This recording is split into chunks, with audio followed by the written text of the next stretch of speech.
4절을 한번 읽어봅니다. 사도행전 1장 4절. 사도와 함께 모이사 그들에게 분부하여 이르시되 예루살렘을 떠나지 말고 내게서 들은 바 아버지께서 약속하신 것을 기다리라. 자, 이것은 우리가 어디서 읽었던 내용과 비슷하죠? 어디서 나올까요? 누가복음 24장 49절에 나온 내용이 그대로 지금 사도행전 1장 4절에 나옵니다. 누가복음 1장 24장 49절에 너희가 예루살렘을 떠나지 말고 아버지께서 약속한 것을 임할 때까지 기다리라. 그렇죠? 그러면 구약 성경에 두 가지 약속이 있다고 그랬습니다. 구약 성경에 두 가지 약속. 첫째는 메시아를 보내주겠다는 약속. 또 하나는 성령을 보내주시겠다는 약속이에요. 자, 이걸 우리가 분명히 알아야 합니다. 그러면 예수님이 누가복음 24장 49절에 지금 말씀하셨어요. 예루살렘을 떠나지 말고 아버지께서 약속한 것이 임할 때까지 기다리라. 그죠? 그러면 예수님은 첫 번째 약속인 메시아가 임한 겁니다. 임한 거죠? 그러면 그분이 메시아로서 사역을 다 마치고 떠나시면서 또 다른 약속, 남은 약속을 기다리라는 것은 그 약속은 또 뭘까요? 성령이에요. 성령이죠? 그래서 지금 사도행전에도 성령이 임할 때까지 기다리라 이 말입니다. 아버지께서 약속한 것이 임할 때까지 기다리라. 이 말을 다름 아니며 약속한 또 하나의 약속, 성령이 임할 때까지 기다리라. 그래서 2장에는 성령이 임하게 되는 거죠. 성령이 임하게 되는 거야. 예수님은 이제 승천하시고 약속한 또 하나의 약속, 성령이 임해서 이제 그것을 통해서 이제 교회가 어떻게 해요? 태어나고 교회를 통해서 성령에서 복음이 전파되는 역사가 사도행전의 역사입니다. 그래서 이제 1장 8절을 읽어보면 오직 성령이 너희에게 임하시면 너희가 권능을 받고 예루살렘과 온 유다와 사마리아와 땅끝까지 이르러 내 증인이 되리라 하시니라. 오직 성령이 임하면, 그렇죠? 성령이 임해야만 우리가 올바른 증인으로서 사역을 감당할 수 있습니다. 알죠? 이 증인은 어떤 것일까요? 증인은 어떤 것일까? 자, 증인이라는 말에는요, 두 가지 의미가 있어요. 그죠? 첫째는 진실만을 말해야 합니다. 그죠? 진실만을 말해요. 자기가 보고 듣고 경험한 것을 사실대로 그대로 말해야 해요. 거기서 보태거나 빼면 이건 소설 쓰는 겁니다. 증인으로서 자격이 없어요. 보고 듣고 경험한 것을 진실대로 말해야 해요. 이것이 첫 번째 증인입니다. 두 번째 증인은 이 진실대로 말하기 위해서는 죽을 수도 있어요. 그래서 이 증인이라는 말과 승리자라는 말은 같은 어원입니다. 진실대로 말하기 위해서는 죽을 수도 있죠. 죽어요. 그러니까 증인이 된다는 것은 가서 죽으라는 거예요. 뭘 하다가? 진실을 말하다가. 누구에 대한 진실? 예수 그리스도에 대한 진실을 말하다가 죽으라는 말입니다. 죽으란 말이에요. 자, 2장 42절을 보면 2장 42절을 보면 거기 이제 교회가 생겨나죠. 교회가 이제 믿는 자가 3,000명이 되더라. 이게 이제 신약에 태어난 최초의 신약 교회입니다. 그러면 최초의 신약 교회는 무엇의 성취예요? 레위기 23장 16절 17절의 예언의 성취입니다. 그죠? 그게 오순절에 새 소재를 드리라고 했어요. 그 오순절에 새 소재를 드려야겠죠? 그럼 오순절에 드리는 새 소재는 신약 성령의 임함으로 태어날 신약의 교회를 이야기합니다. 신약의 교회를죠. 그래서 오순절 성령이 강림하자 베드로가 설교를 하고 그 설교를 듣는 사람들이 자기 가슴을 치고 회개하고 그때 베드로가 회개하고 믿으라고 했어요. 그때 믿는 자가 3,000명이 되더라. 이 3,000명이 신약에 태어난 최초의 교회입니다. 그러면 신약은, 이 교회는 언제 태어났어요? 성령 강림함으로 태어난 겁니다. 태어났죠? 자, 이제는 이 태어난 교회를 통해서 성령에서 땅까지 복음이 전파되는 역사. 그래서 사도행전은 이 복음이 전파될 두 가지 특징이 있다고 했죠. 첫째는 가르치는 역사고, 두 번째는 이 복음이 전파되는 곳마다 대적하는 역사라고 했습니다. 대적하는 역사. 자, 15장을 한번 읽어봅니다. 15장 28절, 29절. 15장 28절, 29절 성령이 우리는 이 요긴한 것들 외에는 아무 짐도 너에게 지우지 아니하는 것이 옳은 줄 알았으니 우상의 제물과 피와 목매어 죽인 것과 음행을 멀리할지니라. 이에 스스로 삼가면 잘되리라. 평안을 원하노라 하였더라. 자, 교회사에서 가장 유명한 해는 어떤 해일까? 그렇죠? 우리 이제 신학생들을 보면 교회사에서 가장 유명한 해인은 어떤 해일까? 다 여러 가지예요. 뭐 에베소서 회, 밀라노 회의 뭐 이야기하는데요. 여러분 교회에서 가장 유명한 회의는 이 예루살렘 공의회입니다. 여기서 잘못 결정됐다면 기독교는요, 저 팔레스타인 지역의 하나의 요새 말로 이야기하면 이단 종교 하나에 불과하고 끝나버렸을 거예요. 그런데 이것으로 인해서 세계로 뻗어나가는 세계 종교가 된 거죠. 세계 종교가 됩니다. 그러니까 교회사에서 가장 유명한 회의는 바로 이 예루살렘 회의라는 겁니다. 그럼 예루살렘 회의는 왜 지금 회의가 일어났어요? 지금 바울이 이제 복음을 전파하니까 바울이 복음을 전파하는 곳에 누가 찾아왔냐면 예루살렘에 온 사람들이 찾아가지고 자꾸 시비를 거는 겁니다. 자, 바울이 믿음으로만 구원받는다니까 그 사람들 와가지고 할 일 받아야 해. 절기 지켜야 해. 그죠? 이렇게 이제 하니까 이 사람들이 헷갈렸어. 그 어떤 사람은 야, 내가 할 일 받으면 이제 예수 안 믿어. 여러분 믿겠어요, 안 믿겠어요? 많은 사람들이 그러니까요. 그러니까 이게 혼란이 생기는 겁니다. 혼란이 생기죠. 그때 많은 변론이 있었는데 이게 해결이 안 되죠? 해결이 안 돼. 그러니까 이게 믿음으로 구원받는다고만 이야기하니까 이 사람들이요, 말이 막히면 바울의 사도권까지 그냥 시비를 거는 겁니다. 그래서 바울이 어떻게 했어요? 우리끼리 아무리 토협해도 안 되니까 이게 사도회의에 한번 해보자. 그래가지고 사도회의에 해본 거예요. 이게 예루살렘 회의입니다. 자, 이것이 이제 이 바울과 바나바가 이방인의 복음 전판 내용에 대한 문제점을 지금 예루살렘 회의에 붙이니까 사도회의가 소집됐어요. 자, 여기서 이제 놀라운 사실입니다. 우리가 이제 사도행전을 쭉 보면 바울이 이제 하나님의 부름을 받고 그 다음에 바로 누가 나오냐면 베드로가 나와요. 베드로가 이방인의 복음을 전파하는 역사가 나타나죠. 그래서 10장에서는 이태리 백부장에게 복음을 전합니다. 여러분요, 이방인의 복음을 최초로 전했던 사람이 누굴까? 빌립이라고 알고 있죠? 바울입니다. 아니, 이제 베드로예요. 베드로. 우리가 빌립 하면, 우리가 이제 8장에 보면 저 사마리아에도 복음을 전하고, 사마리아는 아직도 유대 지역입니다. 그게 유대 지역. 그 다음에 또, 에디오피아 간다게에다가 복음을 전했다. 여러분, 이 학자들은 이야기합니다. 이 간다게라는 이 사람도 이방인이 아니라 유대교에 입교한 사람이거나 유대인이었다라고 이야기를 해요. 왜요? 그 사람이 예루살렘 지금 예배로 참석했잖아요. 예배 참석하다가 예배가 끝나니까 돌아가는 거예요.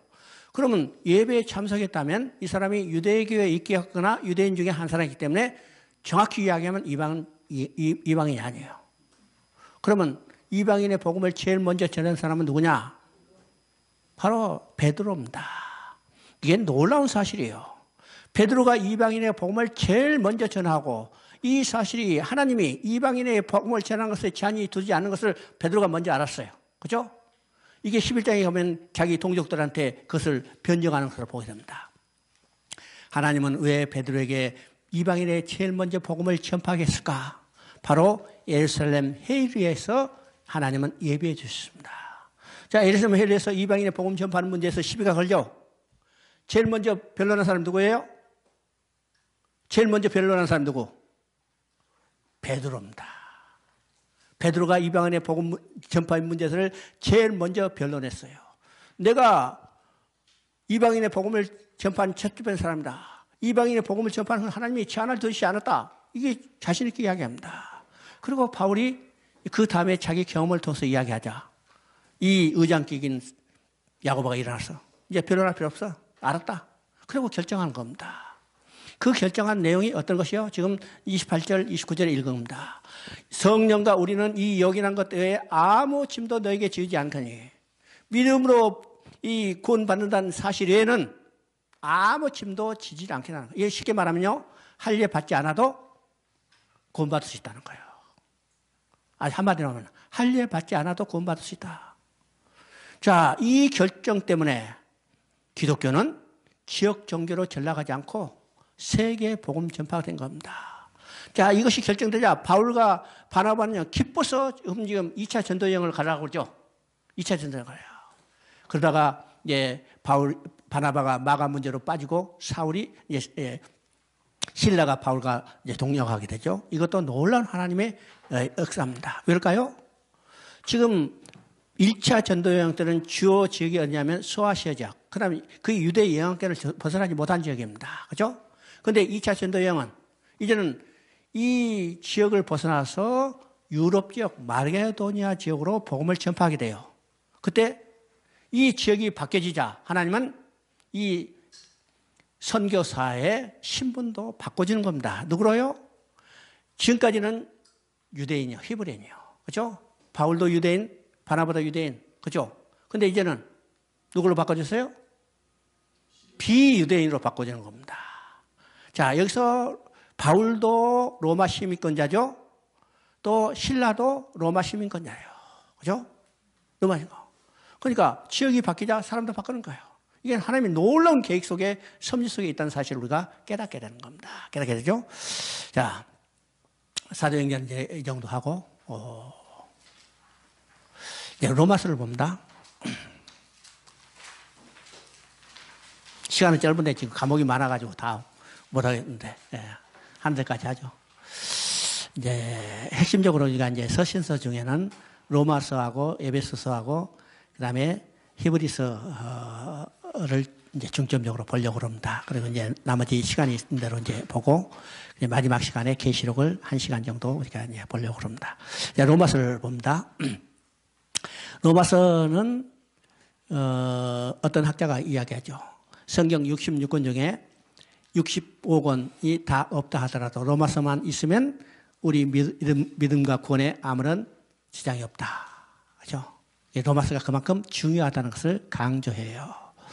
그러니 로마서가 이제 왜 그렇게 우리 믿음과 구원에 아무런 문제점이 없다고 이게 확실히 이제 로마서가 변증하고 있을까? 로마서를 기록한 배경을 우리가 이해합니다. 우리가 성경을 볼 때요, 그 성경에 기록된 배경을 이해한다면 그 성경을 조금 더 쉽게 이해할 수 있어요. 그렇죠? 쉽게 이해할 수 있습니다. 그럼 로마서를 기록한 거, 로마서가 왜 이 복음에 대해서 가장 논리적으로 확실하게 변정되어 있을까? 그래서 우리 구원과 믿음의 확실한 이 증거를 제시해 줄까? 우리 생각해 봐야죠. 그러면 로마 교회가 로마서를 쓰진 배경이 어떨까? 우리 이제 바울이 쓴 13권의 서신서는 이제 수신자가 두 종류로 나뉘죠. 그 두 종류는 첫 번째는 편지를 받는 교회입니다. 교회죠. 그러니까 로마 교회로 또 써서 저 뒤에 데살로니가 교회까지 이 9권은요, 교회에 대해서 썼어요. 그리고 이 디모데 전후서, 디도서, 빌레몬서 이 4권은 개인에게 썼습니다. 개인에게 썼죠.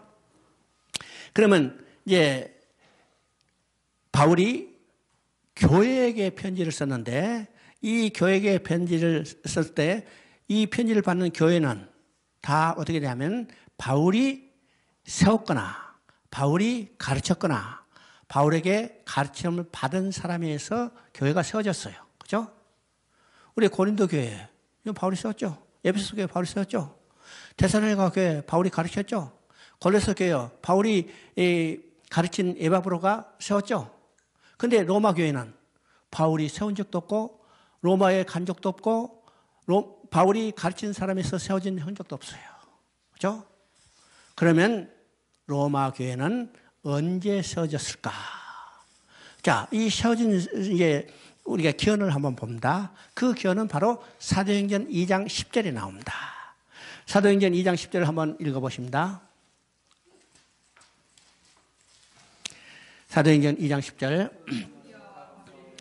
그래, 애국가 및 구레네에 가까운 리비아 여러 지방에서 사는 사람들과 로마로부터 온 나그네 곧 유대인과 유대계에 입교한 사람들. 자, 여기 이제 오순절을 지키기 위해서 각 지역에서 유대인들이 왔어요. 그렇죠? 그 중에 이제 로마에 흩어진 이방인들 가운데도 이제 유월절을 지키기 위해서 왔죠. 그러니까 이 유월절, 오순절, 초막절 이 세 절기는 신명기 16장에 말씀한 대로 하나님께서 그 이름을 두시려고 택한 한 곳에 와서 절기를 지키라고 그랬어요. 그죠? 이 절기가 세 절기입니다. 요절과 칠칠절, 그 다음에 초막절. 칠칠절은 곧 오순절인데 이 세 절기는 이 하나님이 그 이름을 두시려고 택한 한 곳, 그것은 곧 예루살렘 성전이에요. 그러니까 각 지역에서 이제 이 절기를 지키기 위해서 지금 오순절이니까 이 절기를 지키기 위해서 왔죠. 그 중에 누가 있어요? 로마로부터 온 사람. 근데 로마로부터 온 사람은 그렇게만 표시된 게 아니고 유대인과 유대계에 입교한 사람. 이건 로마서를 이해하는데 아주 중요한 문제입니다. 그러면 유대계와 유대에 입교한 사람 하면 어떻게 해요? 벌써 두 민족이 공존하고 있다는 거죠. 공존하고 있어요. 그러면 로마서 14장 15장은 어떤 것이요? 두 민족에 대한 갈등이 어떻게 해소하는가를 지침을 주는 겁니다. 그러니까 로마서를 이해하는데 중요한 거죠. 자, 하여튼 로마에서 온 사람들이요. 그 사람들이 오순절을 지키러 왔는데 뭘 경험했어요? 성령이 강림해서 경험했어요. 성령이 강림해서, 그는 생각지도 않았는데 성령이 강림해서 불의 같이 각 사람이 임한 것을 놀라운 체험을 한 겁니다. 여러분 오늘 그 체험 한번 해보세요. 그죠? 완전히 우리 자빠져 볼 거예요. 그래서 그 사람들이 뜻하지 않게 이 놀라운 성령 강림을 체험하고 그걸로 끝이 아니라 베드로의 설교를 통해서 복음이 무엇인지를 정확히 교육받았어요. 여러분 지금 2장에 나오는 설교는요. 기독교 설교의 아주 대표적인 설교입니다. 대표적인 설교.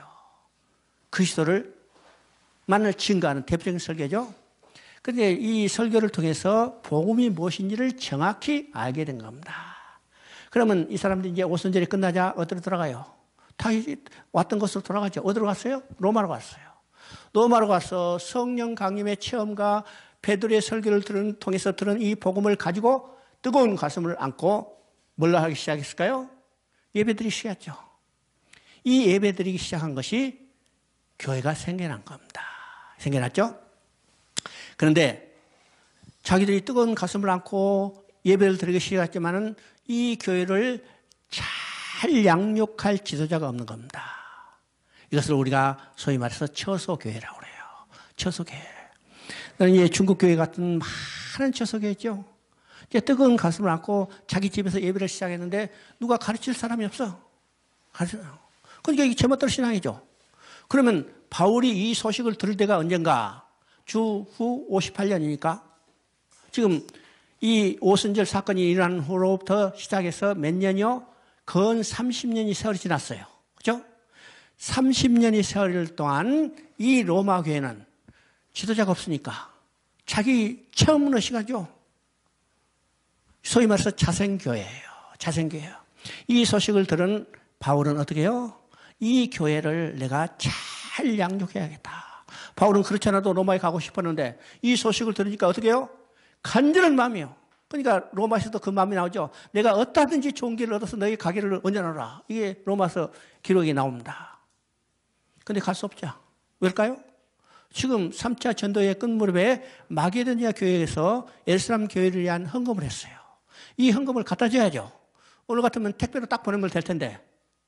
그렇지 못하면 갔다 온다 하더라도 비행기로 왔다 갔다 하면 되는데 그때는 택배가 있어요. 비행기가 있어요. 기차가 있어요. 없잖아요. 그 짊어지고 걸어갔다 와요. 몇 달 걸릴까요? 몇 년 걸릴지도 모르죠. 그러면 이 몇 달, 몇 년에 써야 할 내가 시간을 낭비한 게 아니라 이걸 내가 가지 못할 망정 편지로 써서 보내야겠다.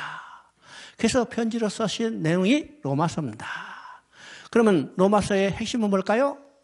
이 양육자가 없는 자생교회에 대해서 복음이 무엇인가를 정확히 기록해서 그들에게 가르쳐요. 그래서 로마서가 복음에 대해서 가장 정확하게 논리적으로 설명되어 있다는 사실이죠. 사실입니다. 그래서 로마서의 핵심은 여기 로마서에 기록한 목적은 1장 11절에 나옵니다. 여러분 로마서 1장 11절 한번 읽어봅니다. 내가 너희 보기를 간절히 원하는 것은 어떤 신령한 은사를 너에게 나누어 주어 너희를 경고하게 하려니라. 자, 여기서 어떤 신령한 은사라고 하는데 이 신령한 은사면요 성령의 은사 이렇게 생각할지 몰라도 여기서 말하는 이 성령의 이 신령한 은사는 성령의 은사가 아니고 복음입니다. 복음이죠. 이 내용이 1장 15절에 그대로 써요. 내가 복음을 전하기를 원한다고 했어요. 그러니까 복음이 무엇인가를 정확히 그들에게 알려줘서 그들로 하여금 견고히 서게 하려니라. 자, 성도들이 견고히 여기 성숙하는 것은 뭘 통해서 성숙한다고 그랬어요? 복음이 무엇인가를 정확히 알아야 해요. 성도들의 신앙이 성숙할 때 교회가 견고히 쓴다고 그랬어요. 교회가 견고히 있을 때 교회를 넘어뜨리는 세력으로도 이겨낼 수 있다고 했습니다. 자, 바울은요 로마서를 쓴 목적이 너희에게 복음이 무엇인지를 정확히 알게 해서 너희로 하여금 견고하게 하려 함이라. 그래서 복음이 무엇인지를 정확히 그들에게 알려줬죠. 로마 교인들은 이 바울이 보낸 로마서를 통해서 복음이 무엇인지를 정확히 알았어요. 자, 64년부터 핍박이 시작됐습니다. 이 편지를 보낸 때는 58년인데 핍박이 시작된 거, 네로가 핍박 시작된 데는 64년이요. 64년부터 지금 핍박이 시작됐는데 로마 교회는 넘어졌어요? 굳건히 있었어요? 로마 교회는 넘어졌어요? 굳건히 있었어요? 굳건히 있었잖아요. 굳건히 있었어. 뭐 때문에? 바로 복음이 무엇인지를 정확히 깨달았을 때요. 복음이 무엇인지를 정확히 깨달았을 때. 결국은요, 그리스도와 그리스도를 핍박했던 이 로마가 십자가 앞에 무릎 꿇고 있다는 거죠. 복음이 무엇인지를 정확히 알아야 돼요. 그래서 이 로마서가 그만큼 중요하다는 것을 우리가 보게 되는 겁니다. 그러면 로마서의 핵심은 복음이 무엇인지를 정확히 알게 하는 겁니다. 그래서 로마서의 주제는 1장 16절, 17절 두 절 사이에 있습니다. 1장 16절, 17절 한번 읽어봅니다. 내가 복음을 부끄러워하지 아니하노니 이 복음은 모든 믿는 자에게 구원을 주시는 하나님의 능력이 됨이라. 먼저는 유대인에게요 그리고 헬라인에게로다. 복음에는 하나님의 의가 나타나서 믿음으로 믿음에 이르게 하나니 기록된 바 오직 의인은 믿음으로 말미암아 살리라. 자, 이거 이제 로마서 세 개의 주제라고 했죠. 첫째는 복음은 모든 믿는 자에게 구원을 주시는 하나님의 능력. 그렇죠? 복음은 모든 믿는 자에게 구원을 주시는 하나님의 능력. 두 번째 주제는 복음에는 하나님의 의가 나타났으니. 세 번째는 의인은 오직 믿음으로 살리라. 그렇죠? 믿음으로 살리라. 이건 창세기 3장 말씀드릴 때 이거 로마서 지금 주제를 가지고 말씀드렸어요. 로마서를 이해하기 전에는 창세기 3장을 우리가 정확히 이해하면 로마서는 그대로 해석이 된다고 그랬습니다. 그렇죠? 그러면 첫째 주제를 이야기했죠. 복음에는 모든 믿는 자에게 구원을 주시는 하나님의 능력이라고 했어요. 그렇죠? 그럼 복음이 뭐라고 했어요? 복음은 기쁜 소식. 오늘 누가 기쁜 소식이란 말 쓰니까 이제 정통 그리스도인들은 잘 안 써요. 그렇죠? 참 대단하죠. 그 단체에서 운영하는 것이 굿 뉴스 TV라고 있어요. 그렇죠? 근데 그거는 참 접속한 사람들이 엄청 많더라고요. 근데 복음, 우리가 말을 잘 안 쓰려고 그러지만은 복음이 뭘까요? 복음은 기쁜 소식이에요. 그죠? 그러면 기쁜 소식인데 기쁜 소식의 내용이 뭘까? 그죠? 기쁜 소식의 내용이 뭘까요? 인간이 들을 수 있는 가장 기쁜 소식은 하나님께 다시 돌아가겠다는 소식입니다. 그죠? 엄마를 잃어버린 어린아이에게 가장 기쁜 소식은 뭘까요? 엄마를 다시 찾아 엄마 품에 안겠다는 거예요. 그러니까 인간이 들을 수 있는 가장 기쁜 소식은 하나님 앞에 다시 돌아갔다는 거예요. 그런데 인간 스스로 돌아갈 수 없기 때문에 하나님이 내가 돌아오게 하리라. 하나님 주권적으로 있으시니요. 인간의 능력이 아니라 하나님의 능력이에요. 그죠? 하나님의 능력이에요. 창세기도 내가 하리라. 여호와 하나님께서 아담과 하와가 가죽 옷을 지어 입히시니라. 하나님이 주권적으로 있으시니요. 하나님의 능력입니다. 두 번째 복음은 하나님의 의가 나타났어요. 여기서 하나님의 의가 나타났다 그러죠. 나타났어. 그러면 하나님은 의는 어떤 것이요? 하나님이 만들어준 의이기 때문에 하나님의 의요. 그러면 하나님이 만들어진 의는 뭘까? 의라는 개념을 우리가 얘기한다 했죠? 의. 그러면 의의 개념은 뭘까? 하나님은 의로우신데 인간은 범죄함으로 불의한 자가 그래서 하나님 앞에 쫓겨났어. 쫓겨났죠? 그러면 하나님 앞에 다시 돌아가서는 어렵게 돼야 해요. 그래서 하나님은 우리를 돌아오기 위해서 우리를 어렵게 만들어 주신 거예요. 그렇죠? 어렵게 만들어줘요. 누구를 통해서? 여자의 후손을 통해서 가죽 옷을 취입해서 우리를 어렵다 여기시고 우리를 하나님 앞에 다시 돌아오게 하는 거예요. 그러면 구약에는 이 여자의 후손과 가죽 옷이 여러 가지 모양과 여러 가지 방법으로 계시되어 있어요. 그렇죠? 사람을 통해서, 사건을 통해서, 모형을 통해서, 예언을 통해서 이 계시되어 있다가 그것이 실체로 나타났어요. 실체로 나타났어. 누구요? 예수 그리스도의 십자가의 죽음이에요. 그러니까 바로 의가, 하나님이 만들어진 의가 나타났죠. 구약에는 희미한 그림자로 보여줬다가 실체로 나타난 겁니다. 그래서 우리는 예수 그리스도를 통해서 하나님 앞에 돌아갈 수 있어요. 인간이 될 수 있는 가장 기쁜 소식입니다. 기본이죠? 그러면 세 번째는 의인은 오직 믿음으로 말미암아 살리라. 하나님이 가죽옷을 지어 입히셨어요. 여자의 후손을 보내서 가죽옷을 지어 입히실 때 인간이 그에 대한 반응은 오직 감사함으로 받아 입는 일, 믿음이라는 겁니다. 다른 방법이 없다는 거예요. 다른 방법이 없다. 이것이 로마서 이제 세 가지 주제를 논리적으로 설명해 가는데 그러면 1장 18절부터 3장 20절까지는 뭘까? 자, 모든 믿는 자에게 구원을 주시는 하나님의 능력이라고 했죠. 하나님의 의가 나타나야 한다고 그랬죠. 그러면 왜 구원이 필요할까? 왜 하나님의 의가 나타났을까? 그러면 구원받을 자가 누굴까요? 인간들이요. 그래서 인간의 모습들을 살펴보는 겁니다. 살펴보는 거죠. 인간의 모습들을 살펴봤더니 다 죄이죠. 다 죄이죠. 그래서 이 죄론의 결론은 뭘까? 의인은 없나니 하나도 없으며 다 죄 아래 있다는 거예요. 죄의 권세 아래 있다는 겁니다. 죄의 권세 아래 있기 때문에 하나님은 그들을 구원해 주셔야 하는 거예요. 구원해 주시죠. 그래서 3장 21절에 뭐랄까? 3장 20절과 3장 21절을 우리 한번 읽어봅니다. 로마서 3장 20절.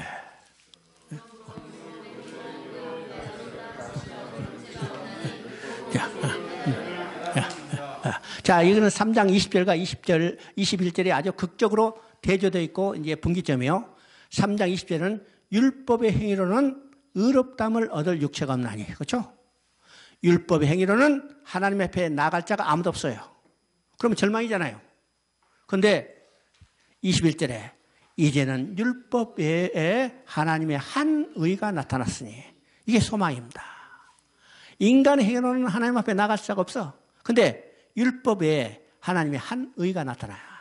하나님의 한 의가 나타났기 때문에 우리는 그의 옷을 집어 입으면 하나님 앞에 돌아갈 수 있습니다. 그죠? 그러니까 하나님은 절대로 절망으로 끝내지 않으시고, 인간으로는 절망이지만은 하나님은 절망으로 끝내지 않으시고 소망을 주는 것이 성경 이야기입니다. 성경 이야기. 그래서 이제 율법에 하나님의 한 의가 나타났으니, 그래서 하나님은 구원 계획을 이루시는 겁니다. 이러죠? 자, 3장 25절 한번 읽어봅니다. 25절, 26절. 이 예수를 하나님이 그의 피로써 믿음으로 말미암는 화목제물로 세우셨으니 이는 하나님께서 길이 참으심 중에 전에 지은 죄를 간과하심으로 자기의 의로우심을 나타내려 하심이니 곧 이때에 자기의 의로우심을 나타내사 자기도 의로우시며 또한 예수 믿는 자를 의롭다 하려 하심이라.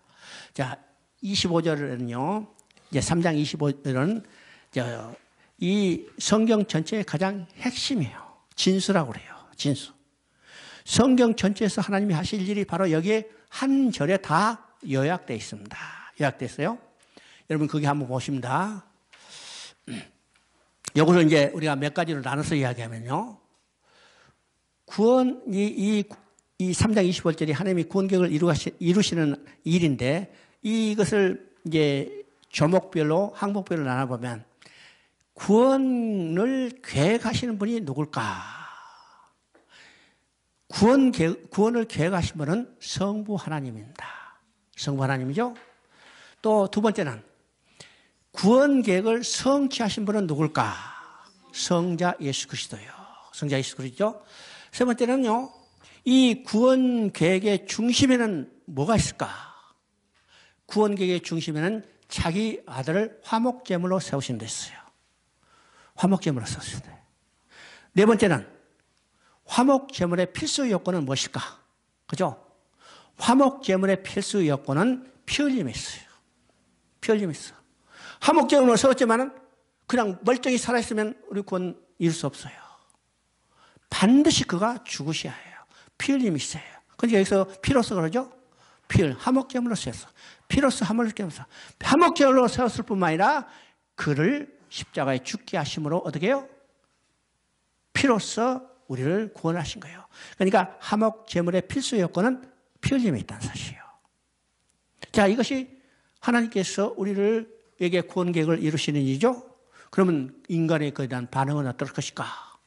반응은 오직 믿음이요. 오직 믿음이죠. 그래서 믿음으로 어렵다는 것을 이야기를 합니다. 이제 26절을 보니까 하나님도 어려우시고, 그죠? 자기도 어려우심을 나타내사, 자기도 어려우시며 또한 예수 믿는 자를 어렵다 하시니라. 그죠? 여기에 이제 하나님의 공의와 칭의가 동시에 나타납니다. 그러면 십자가는 어떤 것이에요? 하나님의 공의와 칭의가 동시에 나타나는 자리예요. 그죠? 하나님은 공의의 하나님이기 때문에 죄에 대해서는 반드시 버려야 해요. 버려야죠? 그러면 우리가 받을 이 벌을 하나님의 진로를 누구에게 쏟으셨어요? 십자가에서 예수님께 쏟으셨어요. 그러니까 예수님의 십자가의 죽음은 하나님의 공의를 만족시켜 줬죠. 뿐만 아니라 공의가 만족됐기 때문에 우리를 의롭다 여겨주신 게 칭의예요. 그러니까 하나님의 공의와 칭의는 십자가에서 동시에 만족되고 이 공의와 칭의는 다른 것이 아니라 하나라는 사실을 우리가 보게 됩니다. 왜 그러죠? 자, 그러면 사장은 어떤 내용일까? 사장. 사장은요, 아브라함과 다윗의 이야기고 아브라함의 믿음에 대한 이야기죠. 믿음에 대한 이야기합니다. 그러면 이제 3장에서 우리가 5번째 항목에 구원받는 인간의 반응은 오직 믿음이라고 그랬어요. 그래서 믿음으로 얻게 된다고 그랬죠. 그래서 믿음으로 얻게 된 사람의 예정을 지금 4장에서 들고 있습니다. 그래서 이제 4장에서 믿음으로 얻게 된 사람의 구약의 사람을 예정을 드는데 첫 번째는 아브라함이죠. 아브라함은 우리 금방 이해할 수 있어요. 아브라함은 창세기 15장 6절을 인용해서 그가 믿음으로 얻게 됐다는 것을 이제 성경 여러 군데 인용해서 이야기해요. 그런데 또 한 사람 있죠. 다윗이요. 그러면 아브라함과 다윗의 두 사람이 있는데 구약 성경의 증인의 요건은 두 사람이 돼야죠. 그래서 두 사람이 증거가 있어야 증거의 능력이 있는 겁니다. 그래서 이제 두 사람 내었을 뿐만 아니라 이 두 사람은 언약의 대표자랍니다. 언약의 대표자인 이 아브라함도 또 다윗도 오직 그들도 믿음으로 얻게 됐다는 것을 증거하는 거예요. 그러면 다윗이 믿음으로 얻게 된 것은 시편 32편 1절을 인용하죠. 이게 보시면 이제 로마서 4장 6절 7절에 보면 그게 나와요. 그 허물을 삼았고 자신의 죄가 가려진 자의 복에 대해서, 그죠? 여기서 가려진 자랍니다. 가려진 자. 지금 아담이 범죄하고 하나님 찾았을 때 뭐라고 그랬어요? 벌거벗었다고 그랬어요. 벌거벗기 때문에 하나님의 쫓겨났죠? 그를 돌아오기 위해서 하나님이 어떻게 했어요? 가죽옷을 지업했다고 했어요. 가죽옷을 지업해서 가려주셨어요. 벌거벗은 것을 가려주셨어요. 그죠? 그래서 지금 다윗도 자신의 죄가 가려진 자의 복에 대해서 이야기합니다. 누구를 통해서 가려질까요? 예수 그리스도예요. 예수 그리스도의 십자가의 죽음을 통해서 우리 죄가 가려져요. 가려졌기 때문에 가려진 자의 복에 대해서 이야기하죠. 복에 대해서. 그러면 여기 가려진 자와 복이 어떤 관계가 있을까요? 가려진 자와 복에 어떻게 관계가 있을까요? 여러분, 성경적 복에 대해서 우리가 정확히 이해해야 합니다. 성경적 복에 대해서 그냥 문자적으로 읽어서는 여러분 절대 성경이 이해되지 않아요. 성경적 복은 어떤 개념입니까? 에베소서 1장 3절에 이야기한 대로 그리스도 안에서 하늘에 속한 모든 신령한 복입니다. 그죠? 그러면 하늘에 속한 모든 신령한 복은 인간이 누리며 살 때가 있었는데 언제일까요? 아담이 범죄하고 하나님의 앞에 쫓겨나기 전에 에덴 동산에서 살 때 누렸던 복이요. 이것이 하늘에 속한 모든 신령한 복입니다. 그런데 인간이 범죄하고 하나님이 쫓겨나자 이 복을 다 상실했어요. 언제 복을 누릴 수 있어요? 하나님 앞에 다시 돌아가면 이 복이 회복되는 거예요. 누구를 통해서 돌아갈 수 있어요? 그리스도를 통해서. 그래서 그리스도 안에 하늘에 속한 복이요. 그러면 지금 다윗도 자신의 죄가 가려진 자의 복에 대해서, 그렇죠? 그러면 이 복은 어떤 복이요? 가려졌기 때문에 하나님 앞에 다시 돌아갈 수 있어요. 그렇죠? 그래서 하나님과 함께 살면서 누리게 된 복. 이 복은 하늘에 속한 모든 신령한 복을 이야기합니다. 천국에 살면서 누리게 될 복을 이야기하는 거예요. 이 땅에서 얼마나 부자 되고 출세해서 산 복이 아닙니다. 성경의 복에 대해서 정확히 이해하죠? 그러니까 가려진 자는 복에 대해서. 가려진 자는 어렵게 되고 어렵게 됐으니까 하나님 앞에 나가고 하나님과 하늘에 속한 모든 신령한 복을 누리며 살게 되는 거예요. 이게 가려진 자의 복에 대해서 이야기합니다. 자, 5장 1절 2절 읽어봅니다. 5장 1절. 그러므로 우리가 믿음으로 의롭다 하심을 얻었은즉 우리 주 예수 그리스도로 말미암아 하나님으로 더불어 화평을 누리자. 또한 그로 말미암아 우리가 믿음으로 서 있는 이 은혜에 들어감을 얻었으니 하나님의 영광을 바라보고 즐거워하나이다. 자, 지금까지 이제 4장까지는 이제 구원론에 대해서 이야기를 했습니다. 물론 이제 구원론이 여기 계속되지만은 5장에서 5장 1절 2절, 5장 1절부터 11절까지는 이제 지금 앞에서 이제 구원론에서 이야기했으니까 구원받은 결과, 그죠? 구원받은 결과가 뭘까? 구원받은 이제 축복이 과연 뭘까? 우리가 이제 예수 믿고 구원받았다 하지만은 우리가 받는 이 결과 축복이 뭔가를 알아야죠. 어? 봉투가 뭐가 들어있는가 알아야죠. 그러니까 이 구원받는 결과가 무엇인가를 정확히 이야기하는 것이 지금 5장 1절부터 11절까지예요. 그죠? 11절까지. 근데 그 중에 핵심은 5장 1절 2절입니다. 이제 읽었죠? 그럼 여기서 우리가 봅니다. 그러므로 우리가 믿음으로 의롭다 하심을 얻었은즉, 이제 의롭다 하심의 의미가 무엇이라고 그랬습니까? 의롭다함을 얻었다는 것은 하나님 앞에 다시 돌아가게 되는 거예요. 그죠? 그러면 우리가 믿음으로 하나님 앞에 다시 돌아가게 됐은즉, 여기서 믿은 구원의 결과를 세 가지로 이야기합니다. 첫째는 하나님과 화평을 누리자. 그죠? 화평을 누리자. 그러면 화평을 누리자는 이 누리자는 개념이 어떤 의미일까? 자, 하나님께서 화평을 만들어 주셨어요. 누구를 통해서요? 예수 그리스도를 통해서 만들어 주셔서 그 화평을 우리에게 주셨어요. 우리 주셨죠? 누구를 통해서? 예수 그리스도를 통해서 화평을 만들어서 우리 안에 화평을 주셨어요. 그러면 하나님이 만드는 화평이 누구에게 있어요? 누구에게 있어? 어? 누구에게 있어요? 내게 있잖아요. 하나님이 화평을 만들어서 내게 주셨으니까 그 화평이 하나님 만드신 화평이 내게 있어요. 있어요, 없어요? 안 보여? 내게 있어요. 이게 사실을 알아야 합니다. 하나님이 그리스도를 통해서 십자가의 죽음을 통해서 만드는 화평이 내게 있습니다. 내게 있어요. 그럼 그 화평을 누리라고 그랬죠? 누리라.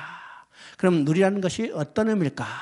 누리라는 거는 이게 중요한 개념입니다. 하나님이 만드는 화평이 내게 있기 때문에 그것을 내가 마음껏 활용해야 해요. 활용해야 해요. 그렇죠? 여러분요, 핸드폰을 가지고 있으면 핸드폰에 있는 거 모든 기능이 다 내게예요. 내가 돈 주고 사는 순간 다 내 것이요. 야, 그 핸드폰 가게에 몇 개 남겨두고 온 게 아닙니다. 다 가지고 왔죠? 그러면 그 핸드폰이 내게 있으면 내가 마음껏 활용해야 해요. 활용해요. 근데 마음껏 활용하고 있어요? 핸드폰 기능이 몇 개인지도 몰라. 그죠? 무슨 기능이 있는지도 몰라. 이게 오늘 우리 현실이라네요. 그러니까 화평이 만들어진데 화평이 내게 있는지도 모르잖아요, 지금. 가지고 다니면서도. 마음껏 활용해야 해요. 활용해요. 두 번째는, 마음껏 활용하면, 두 번째는 즐거운 거예요. 즐거운 거죠. 여러분, 핸드폰 하나 가지고도 아무 방구석에 앉아가지고 하루나 즐기잖아요. 요새 자가격리하는데 핸드폰 없었으면 다 죽었을 거야, 아마. 그죠? 근데 핸드폰이 있으니까 그것만으로도 지금 이게 누리고 사는 거예요. 이게 누리는 겁니다. 누리는 거죠. 근데 핸드폰 기능 누릴 게 아니라 하나님 주신 화평을 누려야 하는데, 그죠? 이게 화평을 누리라는 겁니다. 두 번째는 은혜 앞에 나가는 거예요.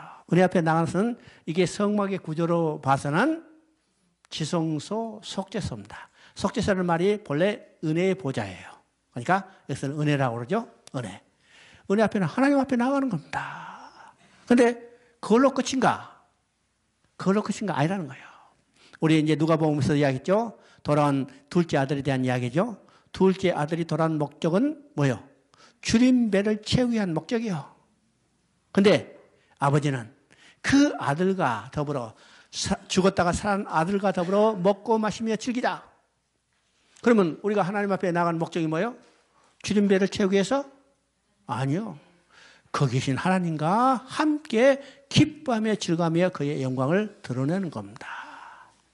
이게 하나님의 창조의 목적이고 하나님의 안식이고 하나님의 안식임과 동시에 우리의 완식이에요. 우리의 안식이에요. 여러분, 엄마가 어린아이를 안고 기뻐했어요. 기뻐했죠? 세상 모든 근심은 다 잊어버리고 그 안고 그 아들만 좋아서 줄 몰라. 그 아들은 어떻게 해요? 엄마 품 안에서 기쁨과 평안을 누리는 겁니다. 그렇죠? 그러니까 엄마의 안식은 누구의 안식이에요? 아들의 안식이에요. 근데 엄마가 아들을 잃어버렸다. 안식이 깨졌죠? 그 순간에 가슴이 그냥 철렁하고 슬픔과 두려움이에요. 엄마의 안식이 깨진과 동시에 엄마를 잃어버린 이 자식도 안식이 깨진 겁니다. 그죠? 그러면 우리가 하나님께 돌아가서 하나님을 영광을 바라고 기뻐하는 것은 하나님이 안식이 회복됐을 뿐만 아니라 우리의 안식도 하나님께 돌아가서 회복되는 겁니다. 그러니까 우리 신앙의 궁극적인 목표는 어디예요? 하나님께 돌아가서 하나님의 영광을 바라보고 즐거운 삶을 누리는 것, 곧 안식의 회복이 있다는 사실을 우리가 보게 되는 거죠. 뭐예요? 이것이 구원받은 자의 결과, 구원받은 사람이 누릴 축복이 무엇인가를 이야기를 합니다. 그죠? 그 다음에 6장, 7장은 우리가 이제 구원받았지만은 우리의 신앙에 갈등이 있죠. 그래서 어떻게 우리가 거룩한 삶을 살아가는가. 거룩한 삶을 살아갈 때 나타나는 갈등. 여러분 구원받았지만 오늘 갈등하고 있어요. 그렇죠? 이 갈등이 최고조가 어딘가? 이제 7장 24절이요. 바울도 바로 이런 갈등을 합니다. 바울의 갈등은 내가 원하는 선은 행하지 않고 내가 원하지 않은 악을 행하는 도다. 이것이 구원받은 우리의 실제적인 갈등입니다. 그래서 이 갈등의 최고조는 7장 24절입니다. 오라 나는 공고한 사람이라 누가 이 사망의 몸에서 나를 건져내리라. 누가 이 사망의 몸에서 나를 건져내리라. 그렇죠? 누가 이 한 사람만 있으면 되죠? 이 한 사람만 있으면 돼요. 여러분요, 요한복음 5장에서도 38년 된 병자, 자기를 물속에 집어 던지는 한 사람만 있었으면요, 38년이 아니라 3초 8만 해도 병 나올 수 있었어. 그렇죠? 그런데 그를 물속에 집어 넣어줄 한 사람이 없었기 때문에 38년 동안 베데스다 연못가에서 방황하는 거. 아니, 그 한 사람이 없다면 38년이 아니라 380년이 돼도 그 사람 병 낫지 못해요. 그렇죠? 그런데 누구를 만났어요? 한 사람을 만났어. 예수 그리스도를 만났어. 자, 바울이 이 갈등하는 가운데 누구를 만났어요? 자기 속에 있는 예수 그리스도를 발견하게 된 겁니다. 발견하게 됐죠. 그래서 25절에 뭐라고 써요? 우리 주 예수 그리스도로 말미암아 하나님께 감사하리로다. 내 속에 있는 그리스도를 발견한 거예요. 그가 이 공간 사망의 몸에서 나를 건져낼 사람인 것을 깨닫게 된 거예요. 그 순간에 뭐예요? 환희의 환성이 넘쳐나는 거죠. 이 환희의 환성이 넘쳐나는 것이 어떤 거예요? 8장입니다. 우리 이제 많은 사람들이 로마서 8장 하면 참 좋아하죠. 왜 그럴까요? 이 공고한 사망의 몸에서 건져낼 한 사람을 발견했기 때문이에요. 발견하기 때문에. 그래서 로마서 8장 1절에 이야기합니다. 그리스도 안에 있는 자는 결코 정죄함이 없나니 다시 지옥 가지 않는다는 거예요. 결코 정죄함이 없느니 생명의 성령의 법이 지하 사망의 법에서 나를 해방시켰습니다. 생명의 성령의 법이 지하 사망의 법에서 나를 완전히 해방시켰기 때문에 다시 이제는 정죄할 일이 없어요. 그렇죠? 그리고 8장 마지막에 구원의 확신을 노래하죠. 어떤 피조물이라도, 그죠? 생명이나 사망이나 어떤 피조물이라도 그리스도 안에 있는 하나님의 사랑에서 나를 끊을 수가 없느니라. 우리는 이 땅에 살면서 그리스도의 사랑에서 우리를 끊으려고 하는 많은 세력들이에요. 여러분, 우리가 그리스도 사랑 안에서 살고 믿음으로 산다고 각오하고 해도 우리는요, 날마다 이 끊는 세력의 대적이 우리를 덮쳐오죠. 이것이 오늘 우리의 삶의 현실이라고 했어요. 그런데 우리는 뭘 바라봐야 해요? 그 현상을 보라고, 환경을 바라본 게 아니라 내 속에 있는 그리스도를 바라봐야 해요. 내 속에 있는 그리스도를 바라볼 때 그리스도가 내가 사명의 몸을 간절히 보면 그 사랑에서, 그리스도 안에 있는 사랑에서를 통해서 하나님의 사랑에서 절대 끊어지지 않는다는 확신을 갖게 되는 겁니다. 확신을 갖게 되는 거죠. 자, 9장부터 이제 11장까지는 어떤 내용일까? 9장부터 11장까지는 하나님은 아브라함에게 약속했죠. 너로 말미암아 땅의 모든 족속이 구원을, 이제 복을 받으리라. 그러니까 이미 아브라함에게 약속한 것을 지금 이 바울은요, 어떻게 성취하고 있는가를 보여주는 겁니다. 땅의 모든 족속, 아브라함의 후손만이 아니라 땅의 모든 족속이요. 그래서 오늘 한국에 살고 있는 나도 구원받게 되는 거예요. 그러면 한국에 있는 나도 어떻게 구원받게 되는가? 이것이 이제 9장부터 11장까지 바울이 논증하는 겁니다. 논증하는 거. 이건 세 가지 전제가 있어요. 첫째는 하나님의 우주적 구원 계획을 이야기하고, 두 번째는 하나님의 절대 주권을 이야기해요. 세 번째는 하나님의 신실성의 근거에서 이 하나님의 우주적 구원 계획을 성취한다는 것을 이야기하죠. 그러면 이거 간단히 이야기하면 지금 이스라엘 백성, 그다음에 유대인 가운데 하나님이 약속한 여자의 후손 예수 그리스도가 태어났어요. 그가 십자가 죽었죠. 복음이 성취됐죠. 근데 정작 유대인은 복음을 거절했어요. 자, 유대인이 복음을 거절하자 그 복음이 어디로 갔어요? 이방인에 넘어갔어. 이방인 우리도 구원 지금 받았죠? 예수 믿고 구원 받았어요. 자, 이 이방인이 구원받는 것을, 복음을 받아들이고 구원받는, 여기 복받는 것을 보게 되자 이제는 유대인들이 시기가 나서, 그죠? 시기가 나서 다시 그것을 받아들인 겁니다. 받아들인 거예요. 그래서 지금 저 유대인들도 예수를 영접하는 사람들이 점점점 증가하고 있죠? 증가하고 있어요. 그래서 하나님이 아브라함에게 약속한 대로 땅의 모든 족속이 복을 받게 되는 겁니다. 자, 이 하나님의 놀라운 구원의 계획을 깨닫고 바울은 하나님 앞에 엎드려서 하나님의 그냥 그 놀라운 은혜야, 놀라운 계획에 그냥 엎드려서 하나님의 영광을 찬송할 뿐이죠. 찬송할 뿐입니다. 자, 그리고 이제 12장부터는 우리가 구원받았으면 어떻게 그에 합당한 삶을 살아야 할 것인가. 그죠? 자, 12장 1절 2절 한번 읽어봅니다. 그러므로 형제들아, 내가 하나님의 모든 자비하심으로 너희를 권하노니 너희 몸을 하나님이 기뻐하시는 거룩한 산 제물로 드리라. 이는 너희의 드릴 영적 예배니라. 너희는 이 세대를 본받지 말고 오직 마음을 새롭게 함으로 변화를 받아 하나님의 선하시고 기뻐하시고 온전하신 뜻이 무엇인지를 분별하라. 자, 이제 우리가 구원받은 것을 은혜를 깨달았다면 우리가 어떻게 합당한 삶을 살 건가. 그래서 이제 첫 번째 하나님과 관계를 이야기합니다. 그러면 하나님과 관계에서 지금 12장 1절 2절 이야기하는데, 지금 여기서 대해서 여러분 참 많이, 이건 설교도 많이 나는 내용이죠. 그럼 이제 여기서 핵심이 뭘까? 핵심이 뭘까? 그죠? 자, 1절 2절에 공통적으로 나오는 단어가 있어요. 어? 공통적으로 나타나는 단어. 1절에도 하나님을 기쁘시게 하고 2절에도 하나님을 기쁘시게 하는 거예요. 그죠? 그러면 1절 2절에 공통적으로 나오는 하나님이 기쁘시게 하는 거, 우리의 삶이 다 한 가지에 집중하면 되죠? 하나님을 어떻게 기쁘시게 할까? 하나님을 기쁘시게 한다면 끝이요. 그렇죠? 여러분요, 자녀가 부모를 기쁘게 하면 부모는 어떻게 해요? 어쩔 줄 몰라서 있는 거 다 털어줘. 그죠? 우리의 삶의 근본은 어떻게 하나님을 기쁘시게 할까? 이것을 우리가 깊이 생각한다면 다른 건 다 그에 맞춰서 살면 되는 겁니다. 복잡하게 해석할 거 없어요. 그죠? 어떻게 하면 하나님을 기쁘시게 할까? 부모가 자녀들을 보고 기뻐하는 것은 자녀들에게 순종할 때 기뻐하죠. 부모의 마음을 헤아리고 부모가 이게 좋아하고 원하신 것이 무엇인가를 한다면 부모들이 기뻐하죠. 우리도 마찬가지 삶이 어떻게 해요? 하나님의 뜻대로 산다면. 하나님 말씀대로 순종한다면 하나님을 기쁘시게 하는 거예요. 우리의 삶이요, 하나님을 기쁘시게 한다면 모든 것은 다 끝나는 겁니다. 그걸로 끝이에요. 그죠?